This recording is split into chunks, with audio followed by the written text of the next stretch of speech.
if I need to start a business and I make it a full-time job, I need to eat and do other necessary things in life. So how do I do it? Thank you very much, Evan. Thank you. That's a very practical, and I like that question. It's forget this your validation.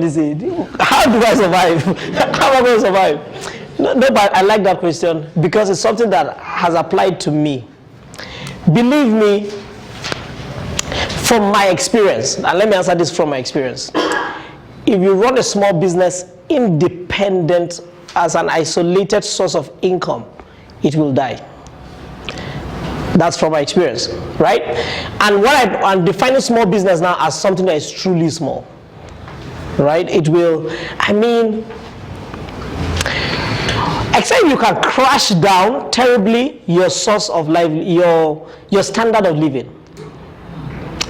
Maybe you're not married.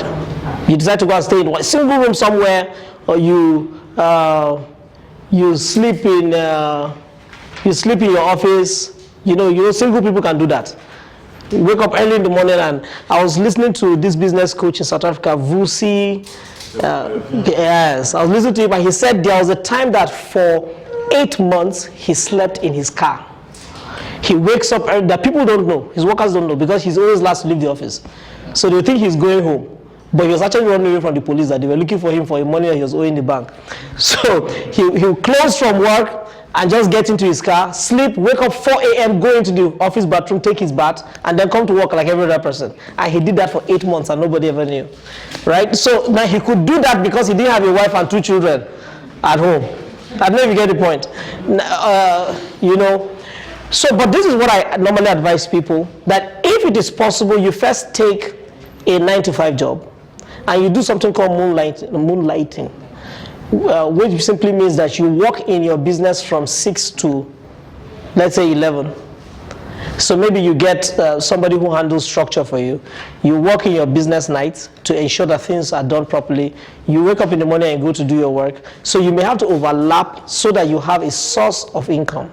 So when people just simply tell me that, look, and that's why I don't, when it gets to things like this, I don't do motivational talk. I won't tell you that, get out there, you will do it, you will survive. Dangote did it. Forget that. It's not true. Honestly, I personally don't believe it. I don't think that it has to be everybody's story. So sometimes what I would normally advise is that if you can get somewhere else that you can have a source of income for a time while you are planning towards becoming independent 100%, until you get to a point where truly your business, because even when you start a business from scratch, you're not supposed to be taking a salary out of it. Everything is supposed to be going back into the business until when it can pay the owner. And you will not be paying yourself 30,000 naira. You probably pay yourself, let's say, 150,000 naira. But your own salary comes in after everybody has been paid, after the business is running, and the profit can pay you a salary, and the business is still running. I don't know if you get the point.